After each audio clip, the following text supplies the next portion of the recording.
the presentation. And if you press, perfect. All right, so I'm just going to get right into it. So today I'm going to be talking about alternative and augmentative communication, specifically for people with MND. Today is not necessarily about a prescriptive type of presentation, so I'm not going to be saying what's right and what's wrong, but rather the process of looking at AAC, why we're looking at AAC, and when to look at AAC, and what to do with it. Okay, so in previous presentations, we've talked about speech pathology services, talked about early intervention, and talked about education around speech and swallowing, and then also voice banking. So what the process of the voice banking clinic looks like. So this is kind of a continuity and continuation of that, and that, okay, you've done all these things, you've banked your voice, now what? Okay. It's about the hard conversation of, okay, your speech is deteriorating and it becomes too hard to communicate effectively. So this is now the next step.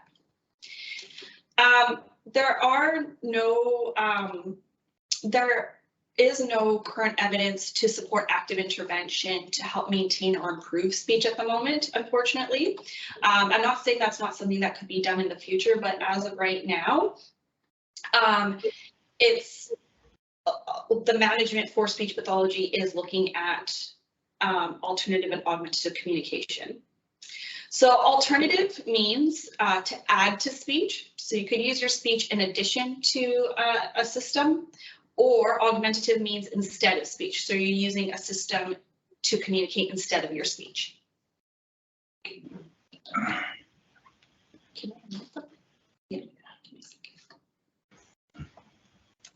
You're not sure.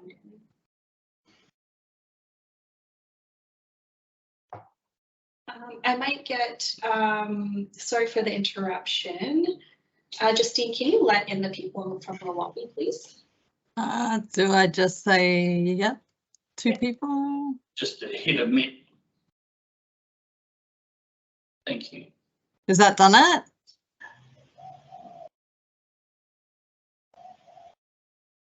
Solve Queensland's workforce crisis. Or you look inside your favourite show going on watch at 4bc.com.au. Sorry, I do apologize. I'm going to get everybody to put their mics on mute, please. Whether that's off the bench or from the opening whistle.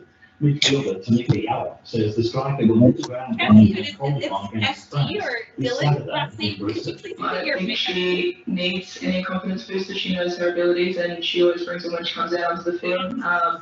And obviously everyone on the whole team and obviously Australia is keen for her to get some more minutes. Manly coach Anthony Seabold is playing down the do-or-die nature of tomorrow night's game.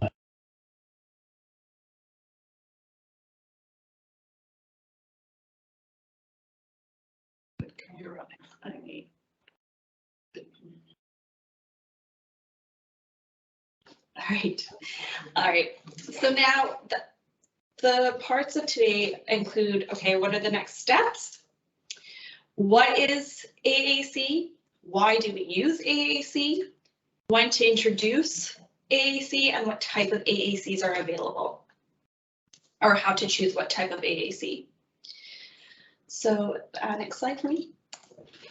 So firstly, I want to acknowledge how hard it must be to think about your speech deteriorating and potentially becoming non-functional as a means of communication. It's a really hard thought to come across. However, it's a necessary thought to think about early on in this disease.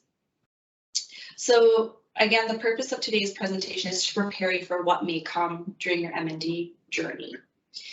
Unfortunately, research has found that 80 to 95% of people with MND will experience some sort of dysarthria at some point during their disease progression. So there's quite a few people with MND who will experience that. However, the severity and the presentation of the dysarthria varies from person to person, which is really important to acknowledge. Therefore, in addition to behavioral strategies, so for instance, a behavioral strategy could be that you need to stand closer to a person that you're talking to. Your speech pathologist will introduce you to various alternative and augmentative communication systems, or AAC systems, throughout disease progression and based on your communication goals. It's really important to know that choosing and using an AA system is a collaborative approach. It's very much a joint and integrated conversation with your speech pathologist rather than the speech pathologist deciding just for you. So what may work for one person and their presentation of symptoms may not work for the next person. So really having that individualized and tailored approach is important. So what is AAC in general? AAC is an area of clinical practice that addresses the needs of individuals with significant and complex communication disabilities, characterized by impairments in speech language production and/or comprehension, including spoken and written modes of communication. So that is what AAC encompasses. Now, AAC systems include unaided and aided systems. Unaided AAC systems do not require equipment or technology, while aided systems require some sort of equipment or technology. Okay, next slide. So examples of unaided AAC include vocalizations or speech approximations, so not necessarily intelligible, but able to still get your point across using those vocalizations. Gesturing, so a thumbs up or a peace sign, that could be a gesture. Body language, so sometimes when we're angry, we can cross our arms and say, yeah, you can tell my body language is telling you, yeah, I'm angry. Or hands on the hips could be I'm impatient. And then in some cases, you could have blink codes. So that could be raising your eyebrows to indicate yes, closing your eyes for no. So those are all unaided or non-equipment based strategies. Now, aided AAC can be divided into two branches, low versus high technology aided AAC. Low technology AAC may include communication boards or books.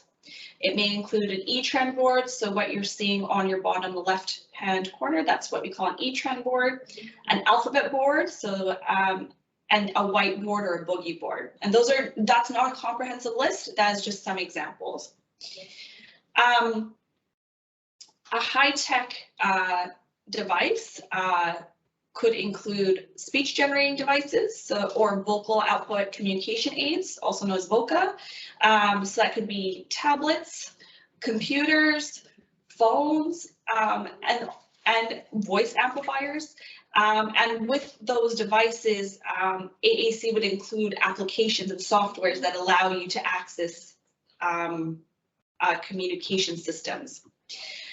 So that's really important to note. Just a second. I also want to give you an example of how AAC device could be used throughout disease progression. So for instance, the alphabet board up on the screen, you could use it while you still have speech by pointing to the first letter while speaking each word to give a context to what you're saying. And that helps your listener be able to pick up on what you're trying to say, even if your speech is not as intelligible as you'd like it to be. Or should you not be able to actually use your speech, you could then, if you have the ability with your hand, to point out to the letters of the message that you'd like to say. So it can adapt with you as the disease progresses. Okay, so that's just an example.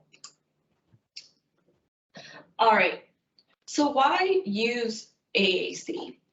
Well, AAC helps enable individuals to efficiently and effectively engage in a variety of interactions and participate in the activities of their choice.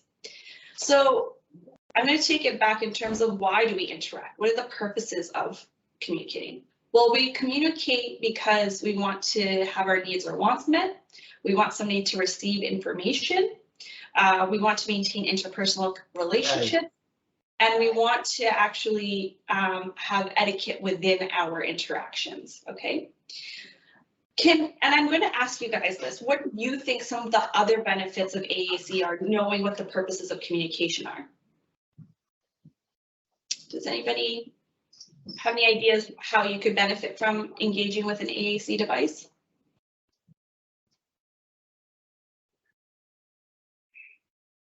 No, that's totally fine.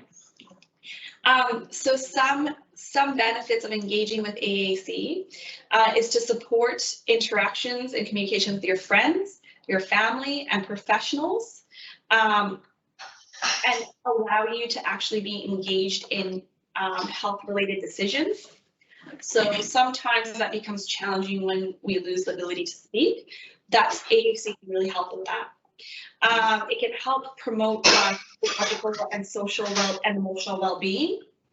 It helps, again, going on from the health-related decision-making, it helps to maintain autonomy or independence and control over decisions that are made in your life, and to be able to voice through your system what you would like to happen in your life.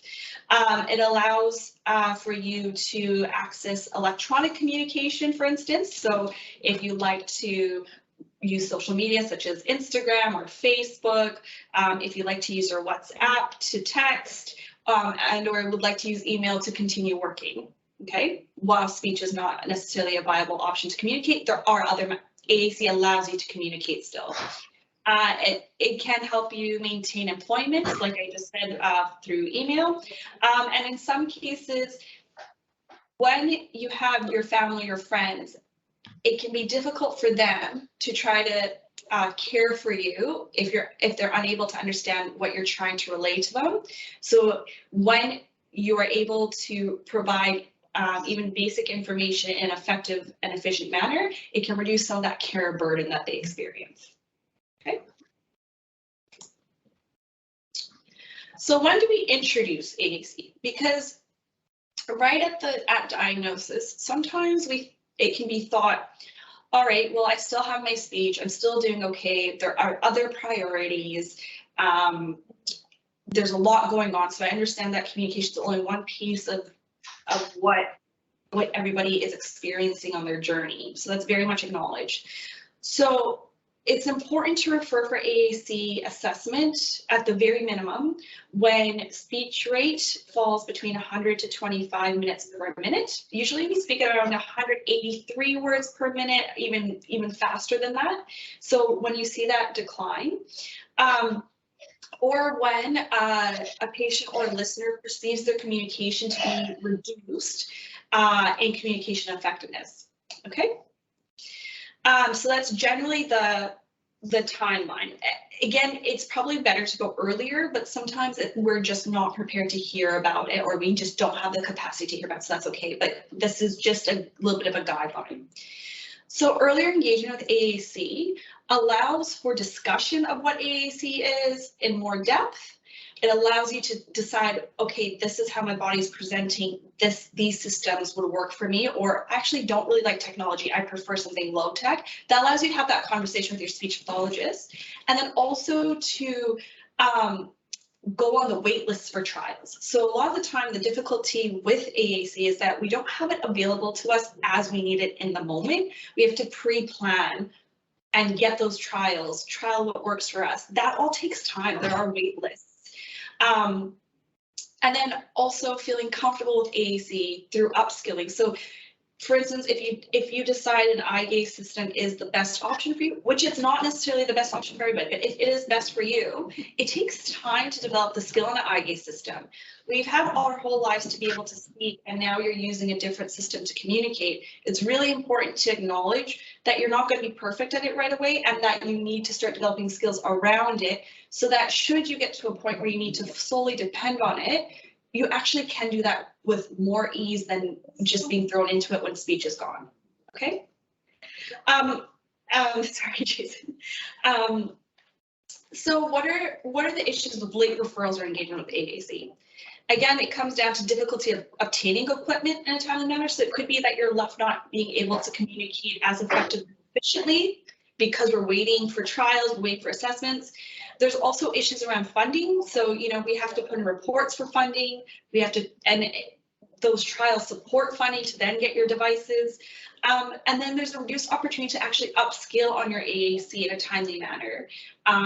So those are all big challenges. And what that can lead to are physical and emotional challenges for you and your communication partners.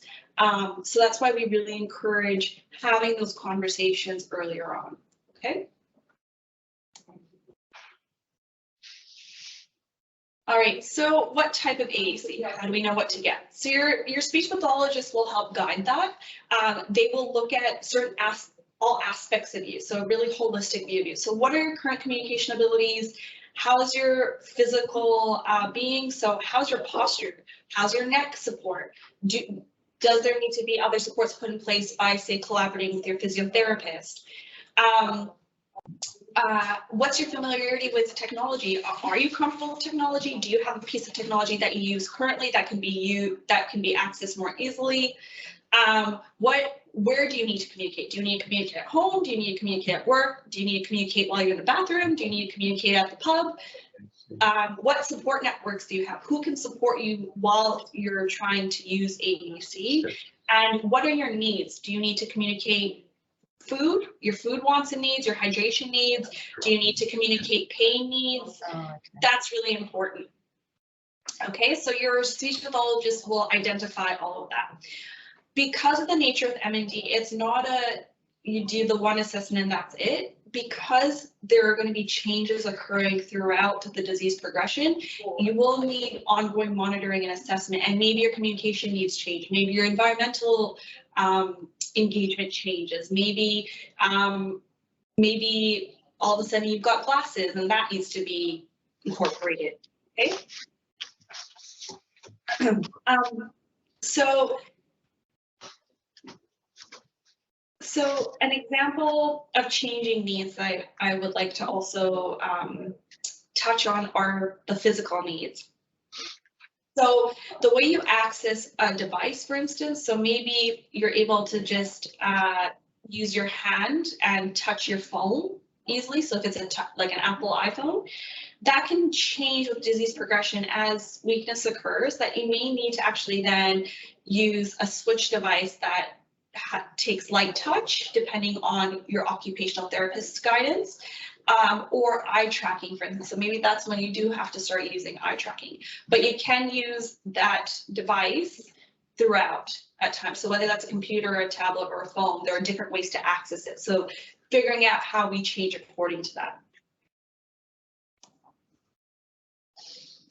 So again, like I just said, as you change, you may need to change your system. So for instance, you may have adequate speech, but you have poor hand function. So how are you going to access your environment?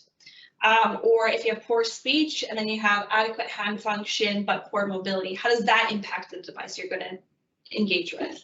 Or say you have poor speech, adequate hand function, inadequate hand function, but good mobility.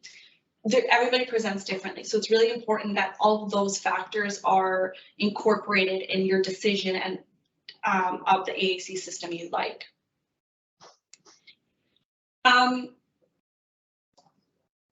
Sometimes it can be thought that, yeah, we just need the one device and that is it. That is actually not best practice with AAC prescription. It's really important that if you have a high technology AAC system, that you should also have a low technology system available to you as well. And that is because the low technology system may be better suited in certain environments, such as the bathroom.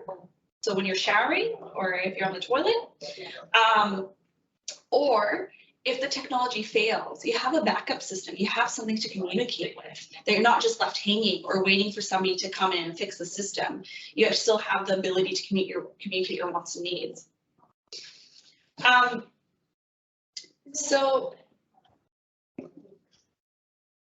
an example of feature matching I'm going to give you, and this is kind of the last part to tie it all up, is that, and I probably should have put it more towards assessment, is that when you decide on your device, you need to look at the different aspects of your device with your speech pathologist. So you really want to see what aspects of the device need to change and be tailored to your needs. So for instance, we have a text-to-speech device, okay? So say you have a tablet that you decide to go with, or an iPad. Do you want stored phrases? How do you want to access your phrases for communication? Or do you want word prediction? How easily do you want to be able to type out a sentence? What about the size of the device? Is it feasible to hold it? for you with your current function, or do you need to actually have it mounted somewhere, or do you need a table to help you access it? What about the size of the actual cells? So the tapping, as your hand function may deteriorate, it may be harder and harder. How do we adjust those things to make sure that it accommodates your ability to access a communication device? What about the layout of the cells? So do we want you have QWERTY means the keyboard that we use when we type. Is that easier for us to adjust to, or do we want an A, B, C, D, E type of keyboard? Or access, like I was just saying, is pressing with your hand available, or is it easier if we have a scan system where it scans across and down, and you're clicking a switch button to then access the cells on the system that you've chosen, so the tablet or the iPad. So those are all things that then need to be talked about with your speech pathologist and early on, so that you can really, really tailor those systems to you and your needs. So while it's all quite an overwhelming process, and I can imagine, so engaging early on and having those discussions early on and realizing it's not a one size fits all, and maybe that your idea of what system works for you may not necessarily be the right system, and being open to having conversations around other systems. So that's a lot for today. It's a little bit of a confronting conversation to have. Does anybody have questions?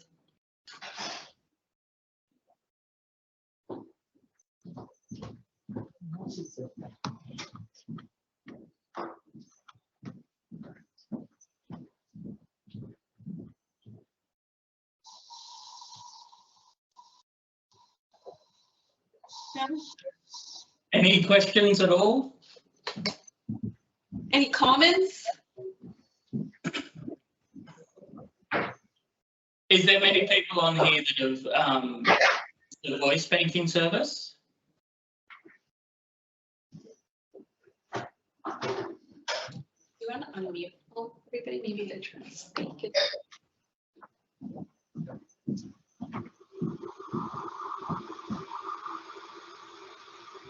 Is there anything that was unclear for anybody, or maybe that you wanted more clarification about?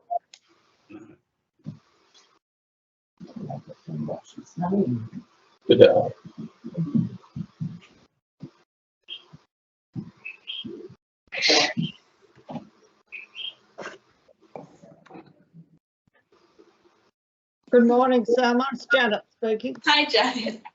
Welcome back. Thank you. Just a question. Now that you're back, no offense to anyone that we had before, because she was beautiful, but just I have a new speech therapist here in Toowoomba now. Are you happy to work with her to assist me? Yeah. Because I really feel I need to see what I can manage with what I've currently got here. Yeah, absolutely. I'm very happy to collaborate with your speech pathologist if you need assistance in any way. Absolutely. Okay, thank you. You're welcome. And I like also want to say that there are speech pathologists as well that we can work with. So you don't have to have just one in some cases. That's totally fine. I strongly encourage having a multidisciplinary approach to AAC. So working with your occupational therapists in terms of, say, access, working with your physiotherapist again in terms of posture and neck support. All of those things are important. So it's not an individual professional that's just coming in. It's very much, if you want the best service, employing that multidisciplinary approach will probably get you the best outcomes. I know it's a lot to think about. Was that informative for you guys? Yes. Yeah. Yeah. I was interested to hear that we might be able to do something with the iPhone to continue to use it, because that's my lifeline. Yeah, absolutely. Yeah, and we can definitely talk about that, Jen. And again, it's hard to say that on this conversation now, but it's about having that conversation on the side and really going through what works for you and what your abilities are, and seeing how we can best support you to access your iPhone. Has anybody used any of the tools that Salma's been talking about at all? I'm just nosy and interested. Yeah. Your experience? Yeah, I'd love to hear about your guys' experience. I've tried to use what I have up here at Toowoomba, but I don't have the expertise, technical expertise. I've only ever had an iPhone and a computer. I've never used a tablet. I can't reach it now, and I just find it all a bit overpowering. Yeah, absolutely.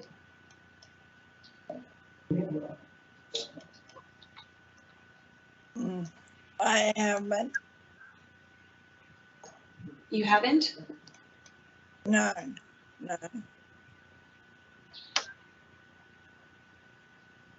Anybody else?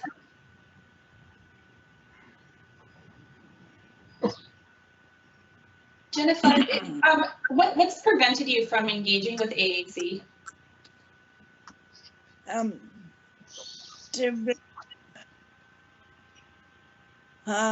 With voice banking, their my voice was immediate. That shit. I have predictable and voice to text. Really,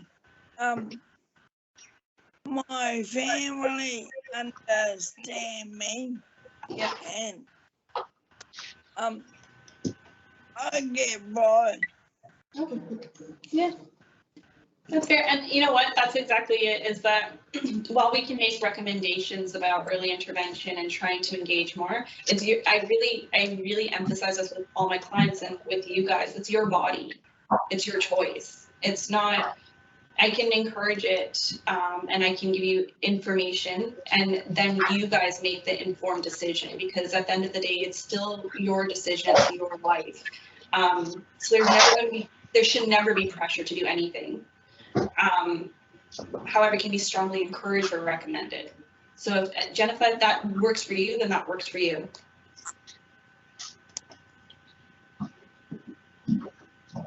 Yeah, Eric?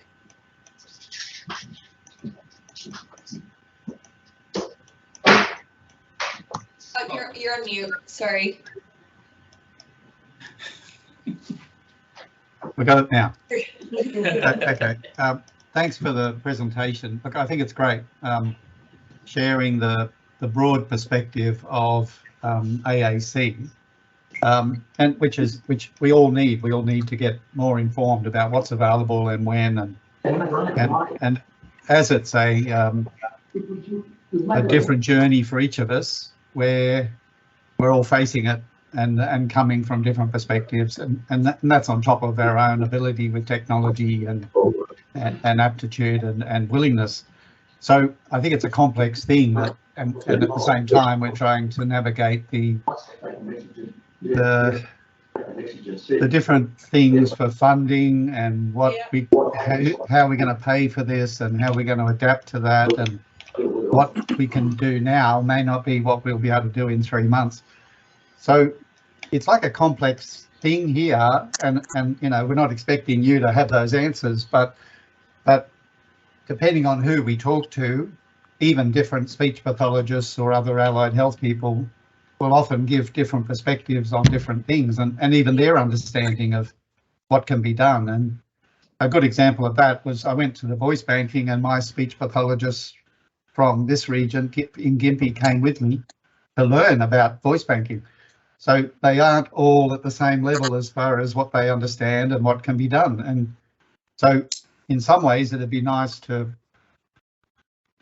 maybe provide something, just something to think about, something which targets the everyday common things that we do know, like like most of us have a smartphone or an iPhone or something, and maybe use a computer. And so what are the things that we can maximize our ability to communicate using those things we know and we're comfortable with, rather than thinking about all this other stuff, and maybe from that we can then build our skills in thinking about something else. Yeah. Yeah, that's a really good point, Eric, and I agree. Yeah. Yeah. So if there's anything that you guys can provide to give us that sort of ability to use something which works for us, as well as learning about other things. Otherwise, it may become a bit overwhelming, certainly for some people. Yeah. Yeah, absolutely. Yeah, good. That was really good insight. Thank you for that. I appreciate you being open and honest. And again, we're better able to tailor our services based on your guys' voices. When you guys let us know how you're feeling, what's working, what's not working, it allows us to have that open dialogue with you to improve our services, as well as make sure that, you know, we're achieving the outcomes that best suit you. Yeah, and I found as I said, I did the voice banking, and it could have been in that room that you're in now, where it initially extremely daunting, because the thought of having to bank my voice, you know, I mean, 6 months ago, that was, you know, it would have been a ridiculous proposition. So, but we did it, but the experience itself was really good, and the process, and we actually included our family in coming up with phrases that they knew that I always said, but I didn't realize I always say. So the experience was good, that it went well, and we've now got that file back. So, but that, even as daunting as it was a worthwhile experience. And now I would recommend it to anyone, because it feels like it's now done. Now, whatever happens to my voice, I know that we've got that. We've got that stored. So I'd recommend anyone who hasn't done it, if they can do it, to do it. Absolutely, and I appreciate you saying that, Eric. Actually, I should probably say, when I developed the voice banking clinic, it actually stemmed from my PhD, and part of my PhD involved interviews with people with MND, and it stemmed from their voices. So this was, the clinic is very much in memory of them, because they're the ones who informed that this was a need. And it's by hearing their voices and being able to establish something that now we can pass it on to you guys, and I want to say, unfortunately, future people with MND, while we're still looking for a cure. So yeah, and I'm really happy to hear that you had such a positive experience, Eric, and that it's helped you. And it absolutely is a daunting experience. I can only imagine what's going through your head when you're going through it. So thank you for sharing that experience. And if I could just add, it wasn't just for me. I think my family, my kids and grandkids, got a lot out of having done the voice banking. It was like, for them, it was like getting a video recording. It was like, that's still Dad, you know, like Dad's there. And if he can't talk, then at least he'll be able to press a button and it will be his voice. So it's like, that's really valuable. And so it's not just about us, the people that have got MND, but the people around you, that some of these technologies can really help. And the reason I'm thinking like this and talking like this is I've also done a PhD, and it was focused on the application of technology in education. So I sort of understand, but that doesn't mean I'm an expert at technology. There's all this new technology and all this stuff out there I haven't got a clue about. I didn't have a clue about voice banking. So no one's an expert, but lots of people are willing to learn, and lots of people are willing to help us navigate this journey. Yeah. Absolutely. Yeah.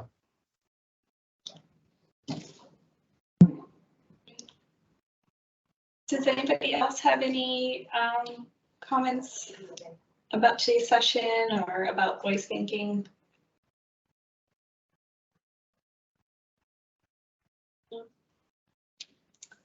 All right, well, I really appreciate you all attending. I hope it's been beneficial for you guys in getting that overview and understanding what to look for and what to ask for, and understanding that there are some delays in terms of trialing and funding and all of that. So that's why we do have to work with the system that we have. It is challenging to just get an AAC system right when we need it. But also Eric brought up a good point, like working with what you do have as long as possible, and navigating, trying to predict or anticipate certain changes, which comes with the assessment side of things.